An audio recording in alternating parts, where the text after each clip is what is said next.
Olá pessoal, tudo bem? Eu sou o Fernando Rocha, sou jornalista e também com muita alegria apresentador desse podcast que está começando agora. Seja bem-vinda, seja bem-vindo. Esse é o videocast Sempre Cuidando, videocast do Sempre Cuidando, que é o programa de suporte ao paciente da Servier do Brasil, para ajudar você que foi diagnosticado recentemente com alguma doença crônica, ou então gostaria de começar a prevenir os riscos cardiovasculares. Esse ano, você está acompanhando aqui, a gente volta a receber profissionais extremamente qualificados, gabaritados, para tirar todas as dúvidas sobre hipertensão, diabetes, angina, insuficiência cardíaca, doença venosa crônica. E além dessas informações, a gente tem por aqui também muitas dicas para você conseguir ter hábitos mais saudáveis, para melhorar a sua qualidade de vida, fazer trocas inteligentes. Além do programa completo aqui no YouTube, você também pode ouvir os episódios no seu serviço de streaming de música e áudio preferido. Além também das pílulas nas redes sociais. Fazem muito sucesso essas pílulas. É só buscar por Sempre Cuidando, que aí você encontra todas essas informações nesses canais.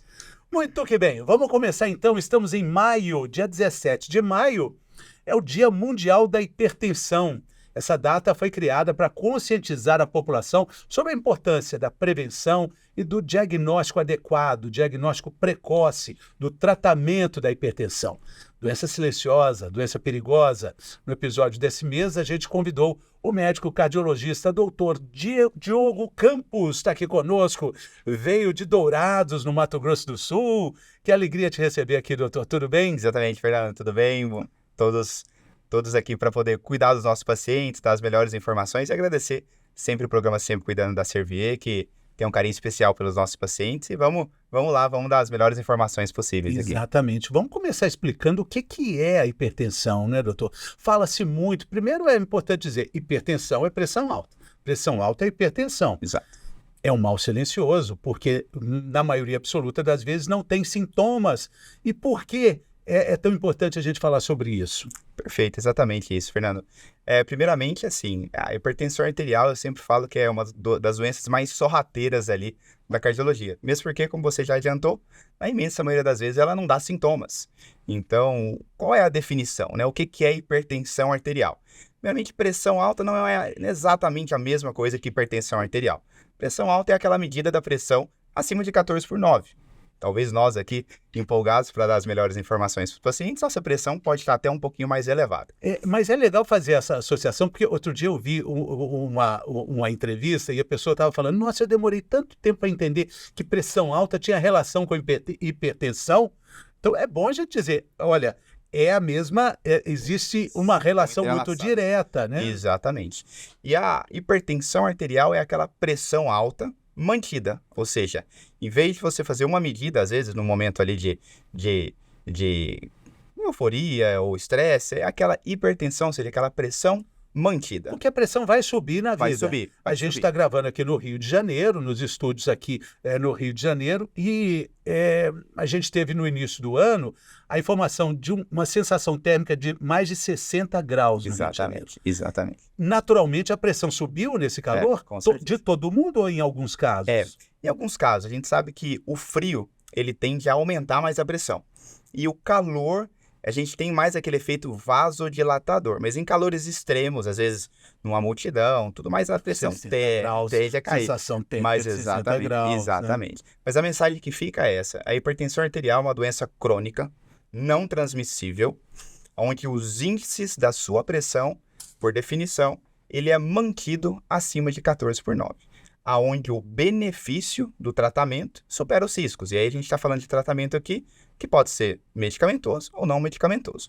Mas o importante eu sempre traduzo para meus pacientes, né? Nosso corpo humano tem um manual. E o manual ali da pressão foi até 14/9. Então, chegamos no número mágico aí, pontual de 14/9.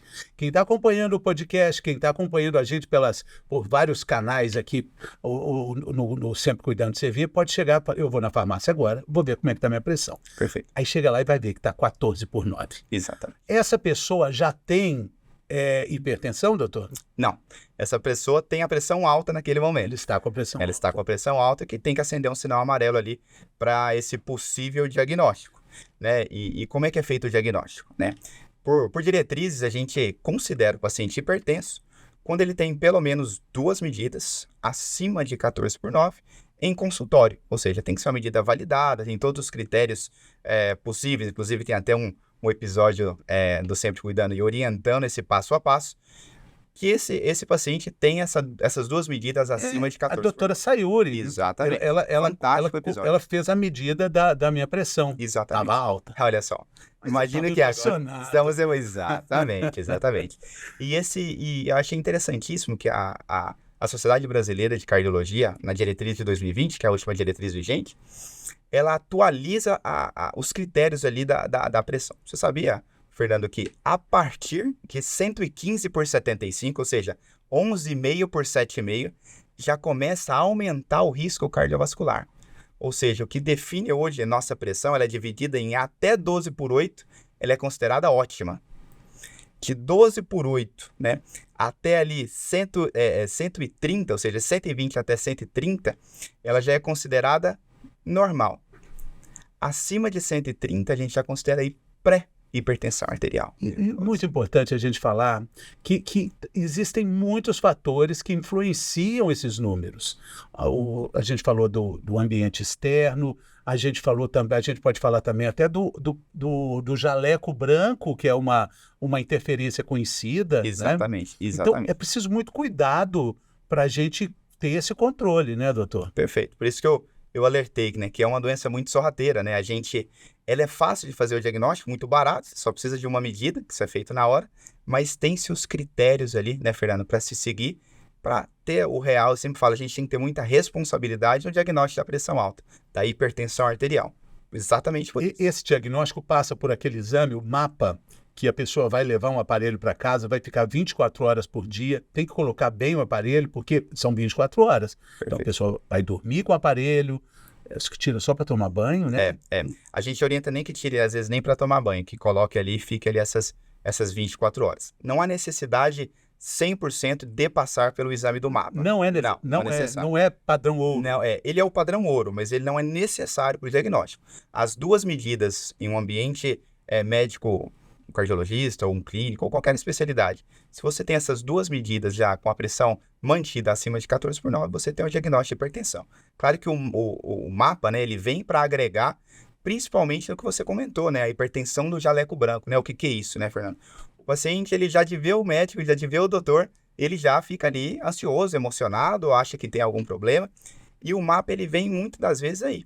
Porque ele vai para casa, né, um aparelho, como você salientou, de pressão, ele fica 24 horas, inclusive no período da noite, dormindo, e a gente consegue monitorizar muito melhor esse paciente. Ele faz quantas medidas ao todo aí nessas Ele faz a cada 30 minutos, ele vai medindo, dependendo da hora do dia, a cada 15, a cada 30, no período noturno a gente espaça um pouco mais essa medida, mas essa média, aí sim, é o padrão ouro no diagnóstico. Aí a gente consegue tirar esses fatores emocionais, do consultório, do estresse, porque é uma média de 24 horas. Então, sem dúvida nenhuma, aí entra o padrão ouro do exame.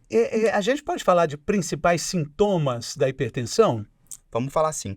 Só que aqui eu sempre falo com meus pacientes, o principal sintoma da hipertensão arterial é que ela não tem sintoma. Então, por isso que eu perguntei se a gente poderia elencar esses sintomas, mas a gente já começa dizendo que o principal é que não tem sintomas. Não tem sintomas. Mas eu te pergunto, e aquela dor de cabeça clássica assim na nuca, que a pessoa sempre fala, pressão alta, Perfeito. Dor de cabeça na nuca? Perfeito. A gente já tem estudos comprovando assim, quem veio primeiro, o ovo ou a galinha, né, Fernando? Quem veio primeiro, a pressão alta causando a dor de cabeça ou a dor de cabeça elevando a pressão? A gente sabe que a dor de cabeça, um estresse, um dia cansativo, estressante, alguma coisa no trabalho, pode causar o que a gente chama de cefaleia tensional, né? Que é muito comum. Lembrando que existem mais de 200 tipos diferentes de dor de cabeça. Exatamente. E o fato de você ter dor, isso já estimula o seu sistema adrenérgico ali e, consequentemente, a sua pressão tende a ficar mais alta. Mas, de forma... o nosso objetivo ali é tentar diferenciar isso, mas a dorzinha de cabeça pode ser um indicativo, aí sim, de pressão? Pode, mas só para você ter uma ideia. Cada 10 pessoas que têm, né, hipertensão arterial, 8 não tem sintoma. Ou seja, uma doença absolutamente, né, Fernando, silenciosa, que é um desafio ali no consultório do cardiologista. Primeira coisa, fazer o diagnóstico. E segundo, provar, explicar para o nosso paciente. Como é que eu vou explicar para um paciente que não sente nada, que ele tem uma doença. É aí que está Mas existem algumas comorbidades ali interessantes, né? A pressão alta, a hipertensão, muitas vezes ela não anda sozinha, né? A gente pode falar da obesidade, a gente pode falar da apneia do sono. Perfeito. Tudo isso está ali no entorno da hipertensão, né, doutor? Então, só para você ter uma ideia de dados, vamos falar de dados aqui. Nós temos hoje documentado cerca da população mundial de 1,2 bilhões de pessoas hipertensas. Vamos falar do Brasil. A gente sabe que 33% da população brasileira é hipertensa. 1/3 da população total. Quando a gente fala do acima de 60 anos, Fernando, cerca de 65% das pessoas acima de 60 anos são hipertensas. E eu te pergunto, então, quantas dessas pessoas sabem que têm hipertensão e quantas não sabem? Metade. Pasme. E por que a gente não avisa para elas? Exatamente. Primeiro, porque a gente tem acostumado desde quando a gente nasceu ali de saber que doença tem que dar sintoma. Então, se eu não tenho sintoma, eu não tenho doença. Então, não procura, né? Não procura ali fazer o preventivo, o check-up, o cuidado. Nós estamos falando uma coisa muito absurda simples, aqui. É simples e absurdo. absurdamente simples, mas absurdamente perigosa. Metade das pessoas que têm hipertensão não sabe. Fantástico. Isso aí é um dado muito, muito triste, né, Fernando? Porque se eu pego em causas de morte... Estou correndo risco de vida. Olha esse dado aqui. Principal causa de morte no Brasil e no mundo, todo mundo sabe, é doença cardiovascular. Doença cardiovascular, eu estou falando de infarto, AVC, derrame e outros. 27% da mortalidade brasileira hoje é de doença cardiovascular. Dessas 27%, ou seja, da principal causa de morte no Brasil e no mundo, metade delas, 50%, tem a hipertensão arterial como um dos principais fatores de risco e participando diretamente, seja do infarto, do AVC ou do derrame. Por isso que eu comecei nosso episódio falando que a gente está falando hoje aqui da doença, na minha visão, a mais sorrateira dentro da medicina ali, da cardiologia, porque é uma doença que ela emite ali pseudótipos ali em todas as doenças cardiovasculares, ou quase todas, interfere em quase todas, mas como ela não dá sinal nem sintoma de forma direta, a gente acaba negligenciando. O paciente negligencia, né, essa medida, essa avaliação, e às vezes até nós mesmos naquele cuidado que temos que ter, buscando a pressão ótima, né, a pressão normal do nosso paciente. E se a gente fala dessas comorbidades, a gente está falando de especialidades médicas diferentes que podem fazer um alerta importante. Essa função não é só dos cardiologistas, é principalmente do clínico geral, é também do ortopedista que vê um excesso de peso, sabe outra função? O oculista, o oftalmologista que faz o exame de fundo de olho, ele pode também ver esses sinais da pressão alta, não é, doutor? Sem dúvida. Se você pega a diretriz, eu falo que a pressão alta é do pediatra até o geriatra, né? Englobando toda a faixa etária. Ginecologista. E todas exatamente. Ela faz parte do exame físico, né? Já dizia desde a época da faculdade, da anamnese, do Porto, grandes pensadores da semiologia, pressão arterial ela tem que ser medida em todo o exame físico, de todas as especialidades. E de fato ela até pode ser medida, mas ela não é atentamente tratada. Exato. Porque a gente está vendo que não é, porque a gente está falando sobre números que são assustadores. Exato. Negligenciada, né? Exatamente. Negligenciada. E aí a gente vai para o diagnóstico.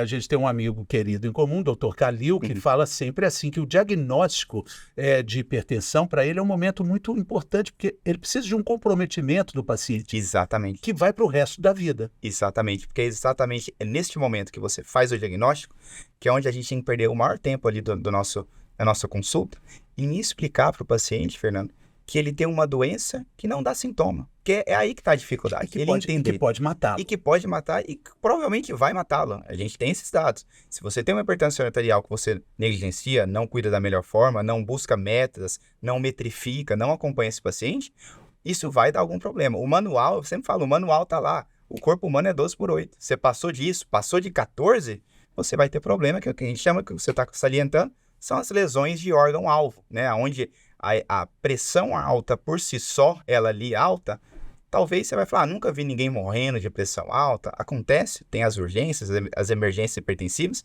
mas ela vai lesando os outros órgãos, né? Então, você tem principal causa de AVC, que é o derrame, né, Fernando? Vem da hipertensão arterial. Doença coronariana, infarto, vem da hipertensão arterial. Os médicos gostam de dizer que ela é deletéria. né? Exatamente. É uma doença deletéria para as artérias, para os vasos, enfim. Exatamente. Silenciosamente isso vai acontecendo. Mas aí, o diagnóstico não é o fim do mundo. Pelo contrário, é o começo de uma jornada de cuidado, de atenção e de uma vida possivelmente muito mais saudável, né? É o que eu sempre digo ali no consultório, é a mudança do mindset. Porque a pressão, ela interfere todo o seu estilo de vida. A gente sabe que tem os fatores genéticos, a gente já tem quase 900 genes ali interferindo na pressão alta, mas a gente sabe que é uma doença, principalmente um fator de risco modificável que a gente consegue interferir, como essa mudança, igual você falou. Quantas vezes o você já início, né? ouviu no consultório, depois de um diagnóstico, o paciente dizer o seguinte: ah, doutor, isso na minha família, todo mundo é assim, tem jeito não. É meu pai, meu avô, meu tio, já morreu gente, não tem jeito não. Como não tem jeito? Exatamente. A definição genética é só uma informação, não é uma condenação, Isso, né, o doutor? que a gente sempre escuta, doutor, a minha pressão é assim mesmo, eu escuto isso todo dia. O que o senhor fala? Aí eu falo assim, olha, vamos sentar aqui, vamos conversar. E a gente vai ter que mostrar que não é assim, né? A gente sabe que a pressão alta, eu sempre dou esse exemplo, lá como em Dourados, no Mato Grosso do Sul, é o pessoal do agro, lá, Fernando, sempre fala assim, olha só, vamos pegar aqui sua caminhonete. Você comprou sua caminhonete novinha agora, você vai ler o manual, o vendedor te fala assim, essa caminhonete pode levar no máximo 1 tonelada aqui na carroceria. Aí eu sempre dou o exemplo para o paciente. Se você, a partir de hoje, em vez de carregar 1 tonelada ali de soja, de milho, você começa a carregar 2 toneladas na carroceria da sua caminhonete. Ela vai aguentar? Ela fala assim, não, doutor, não vou fazer isso porque é 1 tonelada só que ela aguenta, o meu trator é uma só. Eu falo assim, é exatamente o que você está fazendo com você. No início, esse coração, essa bomba, vai levar. Como a caminhonete levaria 1,5 toneladas, 2 toneladas, só que a gente sabe que o tempo de duração dessa caminhonete, em vez de você ter ela por 20 anos, esse motor vai quebrar antes. Com você é a mesma coisa. Então a gente tem que usar a linguagem ali do nosso paciente para mostrar para ele que, opa, peraí, por mais que você não está tendo sintoma, a sua vida está normal, que eles falam, doutor, minha pressão é assim mesmo, não sinto nada. Por mais que isso aconteça, você tem que ter a gente sabe, o corpo humano, o manual é 12/8, então a gente não pode deixar isso passar disso. Doutor Diogo, e já que estamos em maio, dia 17, é o Dia Mundial de Combate à Hipertensão. Esse é um problema, não é brasileiro só, né? Exatamente, a gente tem mais de 1 bilhão de pessoas vivendo com hipertensão arterial no mundo, Fernando. Isso é um dado alarmante pela gravidade da doença. Então, vamos aproveitar, né, esse Dia Internacional da Hipertensão Arterial. Vamos ficar uma dica aqui para o pessoal que está nos assistindo. Qual foi a última vez que você mediu a sua pressão arterial? E use sempre o dia 17, né? Use sempre o dia 17 ali de maio para fazer a medida da pressão uma vez por ano, para a gente saber se você tem essa pressão alta ou não tem. Isso é para quem não tem. Isso para quem não tem. E hoje existem vários acessos, né? Existe uma rede de apoio muito interessante que vai ajudar o paciente a mudar esses hábitos, tanto no emagrecimento quanto no controle da pressão, né? A gente adora aqui o Health, que é esse aplicativo que vai dar toda a informação. Hoje, né, tem a possibilidade pelo Bluetooth dessa medida e direto para o aplicativo e o paciente chega com os números aqui. Não precisa nem anotar. Olha que facilidade. Hoje a gente está no século XXI, né, Fernando? Isso dentro da medicina na parte medicamentosa e não medicamentosa. Então a gente tem que lançar a mão de todos os artifícios para combater essa doença que, como a gente já discutiu aqui, ela é sorrateira e extremamente maligna. Então, o que você falou aí foi brilhante, né? O engajamento do paciente, ele tem que participar do processo. Hoje a nossa geração, Fernando, não é mais aquela geração que a gente fala assim, você tem essa doença, toma esse remédio e vai tomar. Não, ela quer participar do processo. E os estudos mostram que quando a gente coloca esse paciente para ele participar do processo, o nosso benefício ali de tratamento é muito melhor. E aí, como você comentou, eu uso muito, sou fã do aplicativo do Health, porque é exatamente por isso. O paciente ele participa, então ele mede a pressão, tem aparelhos que mandam para o Bluetooth direto, alguns ele tem que colocar lá, ele mede o peso, ele vê o colesterol, ele anota, ou seja, ele participa do processo. E quando ele participa, ele vê, doutor, eu estou medindo minha pressão aqui todo dia, tá dando 14, tá dando 15, não tá dando certo, eu vim aqui. Exatamente, vamos aumentar a dose, vamos fazer isso, vamos emagrecer um pouco mais, e a gente consegue, junto com o paciente, traçar estratégias. E falando sobre medicamentos, né, são medicamentos que têm uma tecnologia embarcada cada vez mais eficiente, né? Porém, os médicos também adoram falar isso, se o paciente não tomar o remédio, não adianta. Exatamente. Ele só funciona quando o paciente toma o remédio. Exatamente. comento bastante sobre isso ali com meus alunos na faculdade. Não adianta nada a indústria farmacêutica investir bilhões para desenvolver novas drogas, o médico ir no congresso, ler os artigos e faz evidência científica. A gente bate bastante lá na Universidade Federal da Grande Dourados, lá com os alunos, estuda, vê os artigos, vê o que tem melhor.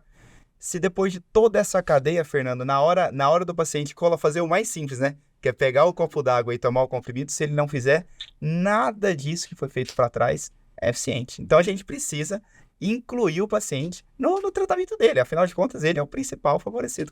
Mas o aplicativo também ajuda no monitoramento desse ato contínuo de tomar o remédio. Exatamente, né? Ele tem que marcar todos os dias lá que ele tomou o remédio. Então é uma forma da gente também gerar relatórios, porque ele gera relatórios para nós, e a gente poder ver pelo aplicativo, ó, tomou todos os dias, não tomou, pressão está controlada, não está, olha o peso, fumou, o tabagismo a gente sabe que é um dos fatores de risco, o principal fator de risco modificável, né, de quase todas as doenças hoje atuais, seja ele o eletrônico ou o tabagismo convencional. O aplicativo também ajuda esse paciente a criar metas, criar ali processos para ele parar de fumar e reduzir o seu risco cardiovascular. E é curioso que a gente está falando de uma doença séria que ataca a vida, literalmente, e não tem sintomas. Porém, quando ela é controlada, quando ela é administrada, quando os cuidados são tomados, é comum o paciente perceber uma melhora na qualidade de vida dele, embora ele não tenha sintomas no problema, mas na solução os resultados aparecem? Sem dúvida, né? A gente fala que quando tem aquele mindset, a mudança ali da forma de pensar, e esse paciente, quando a gente vai tratar a pressão alta desse paciente, a hipertensão arterial, Fernando, a gente tem que tratar ele de forma medicamentosa e não medicamentosa. Esse paciente ele entende que ele tem uma doença, a gente explica para ele, mostra os dados, esse paciente começa a emagrecer, esse paciente começa a fazer atividade física, lembrando que mínimo, né, Fernando, 150 minutos de atividade física por semana, esse é o mínimo para nós. Esse paciente começa a comer melhor. 50 minutos por semana, dividido aí por... Você pode dividir da forma que você quiser, que eu falo para o paciente, vale tudo. Ou 5 vezes, ou 2 vezes. O ideal é que fracione isso em 5 de 30. Mas às vezes, Fernando... 5 de 30. 5 de 30. Você está achando muito? Mínimo, 150 minutos? É. Então imagina, para quem está achando muito, então vamos trocar isso por tempo de tela. Você vai ficar no celular 150 minutos por semana. Ficou pouquinho, né? Exatamente. Ficou como pouquinho. tem inversão de valores, né? Sobre o que realmente é importante para nós. E aqui uma orientação sobre dieta, né? Vamos falar um pouquinho sobre tem dieta. O sal, tem o sódio, que precisa ser entendido como um mantenedor da hipertensão. Com certeza. E o brasileiro come muito sal. A gente acha que não. Todos os pacientes a maioria fala, não, doutor, eu como um pouquinho sal, lá em casa é regrado. Mas aí você vai ver a forma que ele está comendo esse sal. Às vezes o sal de cozinha, aquele branco que você coloca na comida, talvez seja pouco. Mas tem o sal, que eu falo, o sal que ele vem de forma que você não sabe. Os alimentos industrializados são riquíssimos em sódio. Então tudo que vem industrializado, enlatados, o próprio presunto, embutidos, são a carga riquíssima em sal. E esse dado, ele é preocupante. O que a nossa diretriz orienta é que a gente coma no máximo ali 5 gramas de sal. Seria 2 gramas de sódio. Mas vamos falar em sal, que é o acostumado, 5 gramas de sal. Tem um estudo mostrando que a média de consumo do brasileiro é 9,6 Quase o dobro. Quase o dobro. Então, em média, nós comemos bastante. Então, qual que é a orientação para a dieta para o hipertenso?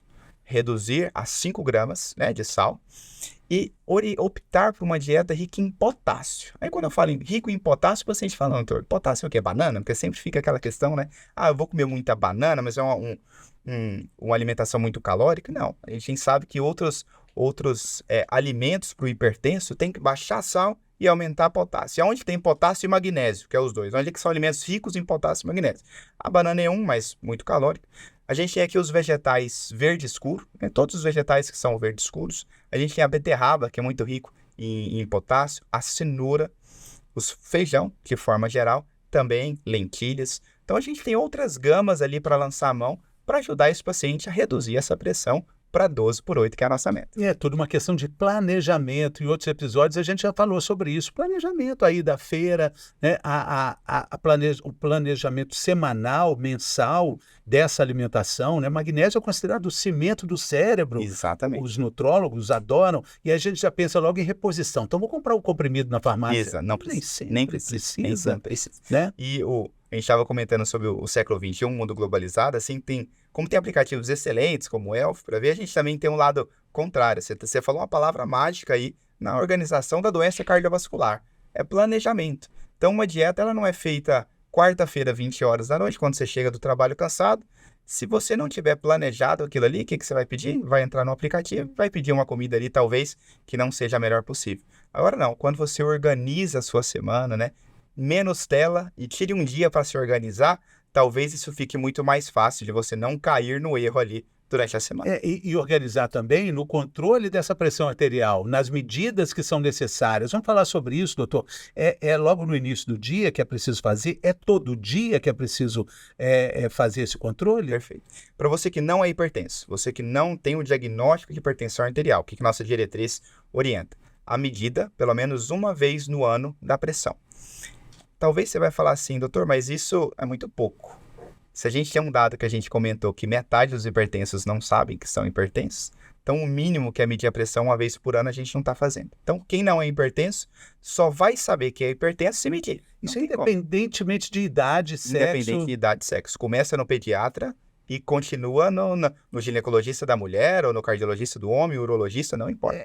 Os pais devem ter esse cuidado com os filhos, então? Sem dúvida, sem dúvida. Porque a gente tem casos de hipertensão em crianças, em jovens. Isso é muito, muito ruim, porque começando muito cedo, as lesões de órgão-alvo são muito mais precoces. Existem aparelhos diversos. Tem alguma recomendação para um tipo específico de aparelho? Já que agora a gente tem em casa, né? Com certeza.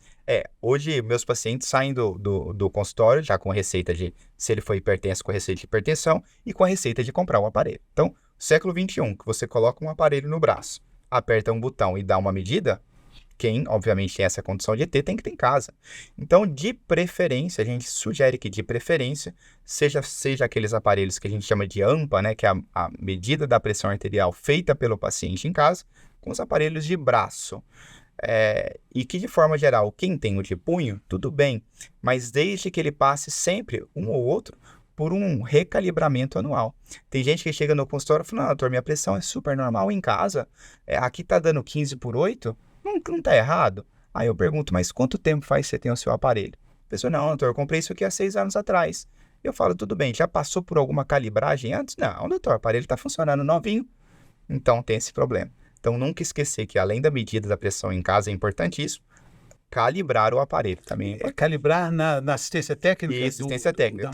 Da marca que ele é feita, sempre tem uma assistência técnica na cidade, ou se não tiver, troque o aparelho, né? Se não, troque o aparelho. Por um aparelho de qualidade, que é importantíssimo isso, né, Fernando? Não basta só ter o aparelho, mas tem que ser uma medida confiável. A gente fez outra vez uma reportagem falando sobre, a gente fez um episódio falando sobre a importância desse cuidado, mas tinha uma observação também com o braço das mulheres, que pode ser mais fino, e esse é o manguito, o que é? Que às vezes não pega de jeito adequado. Isso. A gente sabe que para medida, por isso que a gente fala que a medida no consultório, ela é usada para diagnóstico. Porque no consultório do cardiologista, ele vai escolher o manguito adequado. Não só para mulheres, mas se o paciente tiver sobrepeso, obeso, de crianças também agora, exatamente. Né? Então a gente tem o tamanho específico. Quando a gente vai comprar na farmácia ou na loja, na internet, a gente não tem diferença de homem e de mulher, mas de tamanho sim.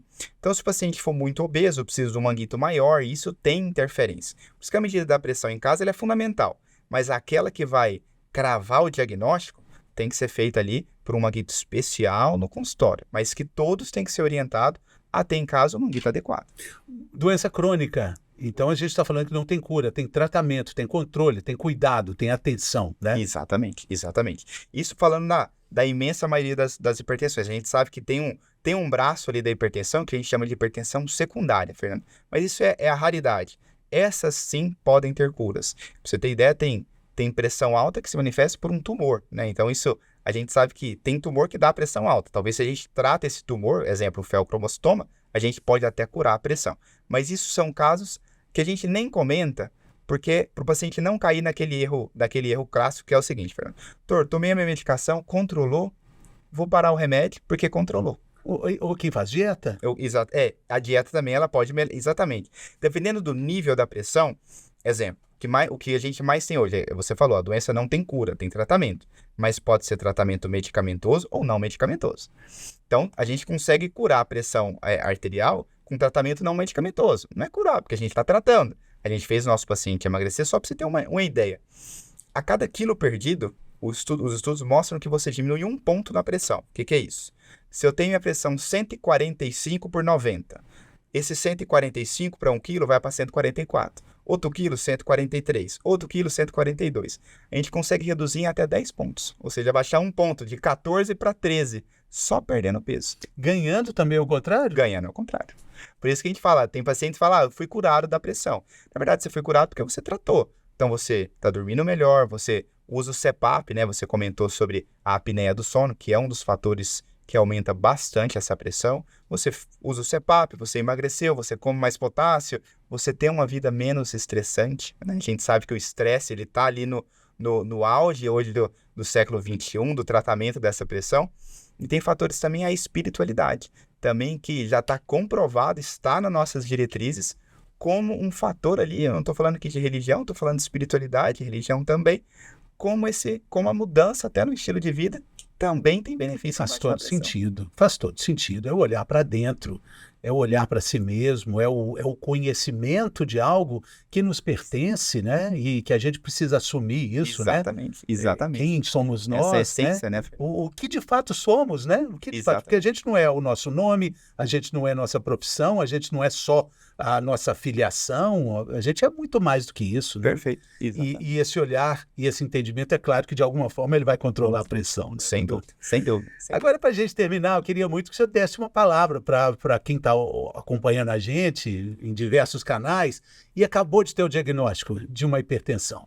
A pessoa está muito chateada. Puxa vida, eu não esperava isso, mas entrou para a estatística. Mas agora tem uma palavra do doutor para te explicar o que pode acontecer de bom na sua vida a partir de então. Porque sim, a gente está falando de coisas boas que podem acontecer a partir de um diagnóstico que não foi tão bom. A vida pode mudar positivamente. Sem dúvida. Então, para você que acabou de descobrir que teve um diagnóstico de hipertensão, eu sempre falo para meus pacientes, a hipertensão arterial é a melhor e a pior doença ao mesmo tempo. Por que é a pior? Porque ela pode se transformar em outras doenças terríveis. Infarto, AVC, derrame e outros, se você não cuidar. E é melhor por quê? Primeiro porque ela não dá sintoma. Então, que bom, eu tenho uma doença que eu não sinto nada. Então, é a melhor doença para se ter. Se eu pudesse escolher uma doença para ter, Fernando, seria hipertensão arterial, porque eu não sinto nada. Mas a primeira coisa para você que acabou de ter esse diagnóstico é entender que você tem uma doença. Isso é importantíssimo. Não negligencie a hipertensão arterial, porque ela não vai negligenciar você. Então, acabei de descobrir, vamos primeiramente estratificar essa doença. Será que é um estágio 1, 2, 3? Seu médico vai te explicar isso, ou seja, tem um nível de hipertensão arterial. Tem hipertensão que são mais elevadas, outras nem tanto. E a partir disso, ou seja, entendi o que eu tenho, estratifiquei a minha doença, e a partir disso vamos tratar. E aí o tratamento vai ser conforme o estágio dessa doença. Se é um tratamento não medicamentoso, vai resolver. Se é medicamentoso, vamos tomar um remédio, né? Só precisa fazer isso aqui. E vamos iniciar agora sim, né, uma nova vida, que não só cuidando da pressão, né, Fernando, mas cuidando de você, que é a mudança do mindset para evitar outras doenças que aí sim vão dar sintoma.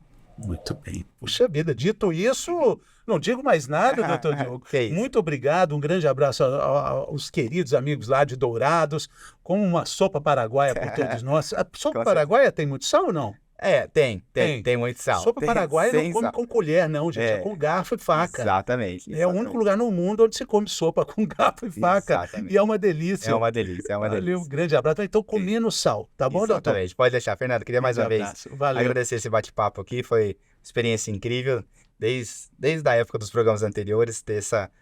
Eu sempre falo para meus pacientes ali, ó, o Fernando é um cara que sabe falar fácil. Mas isso eu faço quando eu nasci já fui falando, tem muitos anos. É importantíssimo ter canais como esse, Fernando, para falar para o paciente entender. Claro. O paciente precisa entender. Que ele é protagonista, achar sua vida do lado de dentro. Exatamente. E muito mais coisas. Aqui o brinde nosso com água. Muito bom, água ali, exatamente. Obrigado, viu? Muito obrigado, doutor. Obrigado também pela sua companhia, com consciência, com autocuidado, automonitoramento e adesão ao tratamento. Uma pessoa com hipertensão, como a gente disse aqui, consegue viver com muita qualidade de vida. Muito obrigado, doutor Diogo. Obrigado você que acompanha a gente sempre aqui, com informação relevante no nosso videocast de hoje. para a nossa audiência fica esse recado, né? Buscar saber como está a pressão arterial. A gente viu como é importante, não só a sua, mas da sua família, dos seus filhos, indicar isso também para os seus amigos. Você já viu, verificou qual a última vez? Você tem um histórico familiar de hipertensão? Como anda o seu estilo de vida? Tantas perguntas respondidas aqui. O nosso objetivo final aqui nesse espaço é sempre fornecer informações de qualidade para que você cuide cada vez mais de você, da sua saúde e da saúde da sua família. Então, por isso é também importante você compartilhar o episódio de hoje com as pessoas que você gosta. Tem muita informação relevante por aqui, informação importante sobre saúde e qualidade de vida. Deixe o seu like. Like é sempre bom, né, doutor? Com certeza. Temos que Conhecido como joinha também. Com certeza. Deixe nos comentários aí o que você achou. E acompanhe a gente também pelo Instagram, sempre cuidando Servier. E aí você encontra os nossos conteúdos todo dia para te ajudar a lidar com hipertensão, diabetes, angina, doença venosa crônica e insuficiência cardíaca. Ficamos por aqui, mas voltamos também por aqui. Até a próxima. Saúde!